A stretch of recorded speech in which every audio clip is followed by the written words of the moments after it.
Assalamualaikum warahmatullahi wabarakatuh. Hari ini satu materi lagi yang belum dijelaskan. Saya sudah kirimkan hasil tes kalian sudah ke email masing-masing. Cuma ada beberapa yang ada kawa emailnya, email Maulana, Bahriyah, sama siapa lagi ya? Satu lagi. Ada 3 orang pokoknya. Yang emailnya mungkin salah tulis sehingga tidak terkirim hasil dari ujian mereka gitu. Yang temanya adalah work life balance, keseimbangan hidup dan kerja. Oke. Uh,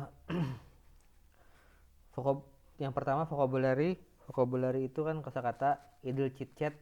Idle itu kan menunda, chit chat itu obrolan gitu. Jadi jawabnya adalah H atau H.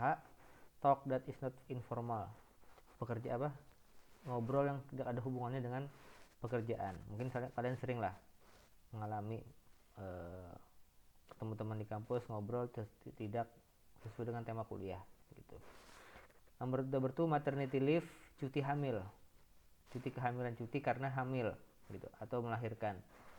Maternity leave, cuti hamil dan melahirkan. Itu nomor D, period of time a woman takes off work due to the birth of a child, masa saat perempuan meninggalkan pekerjaan karena dia melahirkan. Number 3, the bones ideas of someone. J, to share ideas with someone in order to get feedback on them. Jadi sharing ide gitu. Bounce itu kan melempar apa, memantulkan. Jadi saling bersaring ide. Number 4, to wear someone out. F, to make someone very tired. Wear out itu membuat I'm wore out, saya sangat capek. To wear my boss out, saya membuat bos saya capek gitu. Wear itu kan memakai, out tuh melepaskan tenaga dan segala sesuatunya sehingga jadi dia lemah. To clock in, number 5, C. Clock in itu absensi, masuk tit, nah itu masuk. To record the time you work to begin work gitu. Kalau lihat di institut itu ada mesin absen itu adalah clock in. I clock in the office, in the institute Darussalam in 2 o'clock. Saya masuk jam 2 siang gitu. Jadi saat itu mulai dihitung jam kerja. Number 6, to make a concession. Number 6 itu G, to give or G ya, G, to give or allow something in order to end an argument or conflict. Mengambil keputusan, mengambil jalan tengah sehingga untuk menghindari konflik. Nanti ada kisahnya karyawan yang menawar 5 hari kerja jadi 3 hari kerja, bosnya akhirnya memberikan 3 hari kerja seminggu gitu. Oke. Number 7, paid on a pro rata basis. Itu dibayar berdasarkan jam masuk kerja. Jadi misalnya bekerja 4 hari seminggu, ya dibayar 4 hari gitu. Sehari masuk 7 jam, ya 7 jam aja. Sehari masuk 3 jam, 3 jam aja. Itu namanya pro rata basis. Itu di manajemen SDM ada. Nomor 7 itu E, calculated according to how many hours you work. Kan ada yang masuk berapa kali aja, kadang masuk kantor tapi tetap digaji.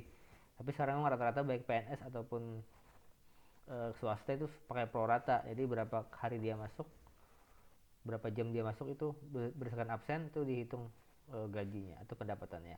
A freelancer, number 8 itu I, a person who sells their services or work by the hour or day. Jadi orang yang nggak punya perusahaan dan pekerjaannya itu bukan kontrak karyawan, tapi pekerjaannya dia, cara kerjanya adalah dengan kita mengontrak mereka per jam gitu atau per hari. Biasanya orang-orang freelance ini yang mengerjakan proyek, misalnya membuat multimedia atau membuat produk, tapi dia bukan karyawan, dia dikontrak per proyek gitu. Biasanya gitu, freelance. Kuli-kuli sebenarnya masuk ke freelance. Kuli itu kan tidak ada kontrak, yang bukan karyawan perusahaan, kontraktor biasanya. Dia diambil dari mana-mana penyedia jasa itu. Jadi hitungannya freelancer kalau kuli itu sebenarnya. Number 9, a commute. Commute itu pulang pergi itu. A regular journey between work and home. Jadi commute itu berjalan pulang pergi untuk rumah dan ke kantor. Kalau di Jakarta namanya commuter line, kereta api listrik itu namanya commuter line karena bolak-balik ngantar orang dari kota penyangga Depok dan Bogor sama Tangerang dan Bekasi menuju ke Jakarta. Commute itu artinya pulang pergi gitu. Pulang pergi untuk kerja. Jadi sisanya nomor 10, to be left to your own devices, itu B, memutuskan ditinggalkan terserah dirimu gitu kan. To be allowed to decide what to do yourself, memutuskan sendiri, dibiarkan untuk memutuskan sendiri tanpa dipengaruhi oleh pihak lain. Oke. Sekarang teksnya, reading text work life balance, itu ada 4 orang yang bekerja dengan metode kerja yang berbeda-beda. Yang pertama Ronan. Ronan itu ya, dia bekerja di fairly traditional office environment. Ya kerja biasa di kantor yang biasa.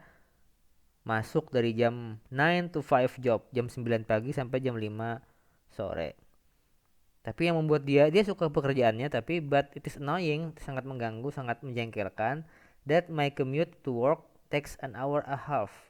Pulang pergi dia dari rumah ke kantor itu 1,5 jam. Dia nggak cerita apakah dia naik kereta atau naik mobil pribadi, naik sepeda, nggak tahu. Padahal most of my work could really be done online from home. Pekerjaan saya kebanyakan bisa dikerjakan online dari rumah gitu. Tapi bosnya itu doesn't trust that we will get any work done if left to our own devices. Kada percaya kalau misalnya bosnya itu nggak percaya kepada karyawan kalau ditinggalin begitu aja, harus diawasi terus. And everyone in the company has to clock in and out every day. Setiap karyawan di kantor itu harus masuk dan absen keluar, absen pulang setiap hari. Jadi sangat memfrustasi sekali, dia terlalu diawasi padahal pekerjaan itu kan ini dia based on the our task performance. Kalau dalam manajemen SDM ada namanya KPI, Key Performance Indicator gitu. Jadi hasil kerjanya yang dinilai, bukan dari jam masuk kerja. Itu kalau di beberapa perusahaan. Jadi si Ronan ingin seperti itu, seperti halnya perusahaan-perusahaan yang lain. Berlanjutkan orang nomor 2 ada Joe. Oke, Joe ini perempuan ya, karena dia maternity leave. Dia mengambil cuti hamil, cuti melahirkan.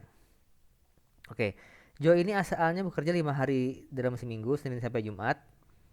Tapi setelah dia cuti melahirkan dan punya anak, saya memutuskan bahwa saya ingin menghabiskan waktu lebih banyak bersama anak-anak sebelum mereka sekolah nanti. Jadi membesarkan anaknya, dia ingin seperti itu. After negotiation with the boss, setelah dia negosiasi dengan bosnya, maka diputuskan bahwa si Joe bekerja masuk kantor 3 hari dalam seminggu, sepekan. Oke, tapi konsekuensinya adalah a significant cut in my pay too. Pay itu pembayaran atau gaji atau upah. Jadi ada significant cut, itu pemotongan dari gajinya. Kenapa? Karena kantornya memakai sistem prorata basis. Tadi ada kosakata di awal ya. Itu di manajemen SDM tuh, masalah kompensasi disebutkan. I have sensitized though that my workload has not decreased. Bahkan malah 3 hari kerja, tapi beban kerja juga tetap aja sibuk gitu.